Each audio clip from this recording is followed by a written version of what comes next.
Cake খাওয়া হয়ে গেছে? এবার কি ঘুমো ঘুমো হবে? আজকে দিনটা হচ্ছে আমার একটা মনে রাখার মতো একটা দিন আর কি। আজকে তারিখ হচ্ছে 18/2/26। আজকে একটা ছোট্ট মুহূর্ত আমি ভিডিও করে সেটা আমি ফেসবুকে আপলোড দিয়ে রাখবো, যাতে মেয়ে বড় হয়ে এটা দেখতে পারে। তো দেখো কি কাণ্ড।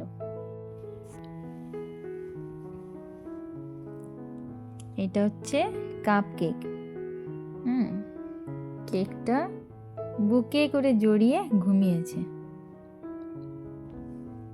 কাপ কেকের ফ্লেভারটা ভীষণ ভালো, আর এখন ওর এটা বেশ মুখে লেগেছে, তাই বাবা একটু নিয়ে এসছে একটু বেশি করে। তো বাবা বলেছে পার ডে একটা করে খাক, তার বেশি যেন না খায়। কিন্তু একটা খেয়ে ওর মন ভরে না, ওর আরও একটা চাই। এবার একটা খাওয়ার পরে আমি বাবাকে ফোন করলাম ওকে আর কেকটা দেবো কিনা।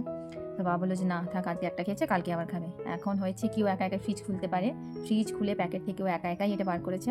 তো আমি ওকে বললাম, প্রচণ্ড জেদ করছে, কান্না করছে, তো কান্নাটার কাছে হার মানলে চলে না।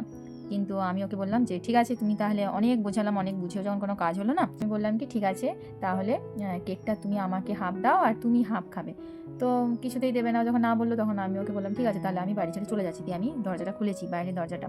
দিয়েও আমার জামা ধরে খুব টানাটানি করছে, না তুমি যাবে না, আর খুব কাঁপছে, মানে এতটাই মেতে গেছে যে কাঁপছি, চোখ মুখ লাল হয়ে গেছে, রেগে গেলে একদম মুখটা টকটকে লাল হয়ে যায়।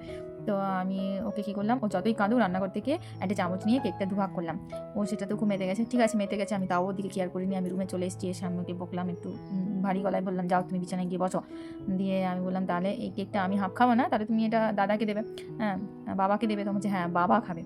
ঠিক আছে, তখন তাহলে তুমি আমাকে দেবে না? বলছে না বাবা খাবে। ঠিক আছে তাহলে বাবা খাক কিংবা দাদা খাক, যেই খাক, তাহলে তুমি কেকটা হাফ খাও আর হাফটা খেও না। তারপর অনেক কান্ত আমাকে বলছে চোখে জল মোছো, তুমি যাবে না বাড়ি ছেড়ে। আমি বলছি না আমি যাবো না।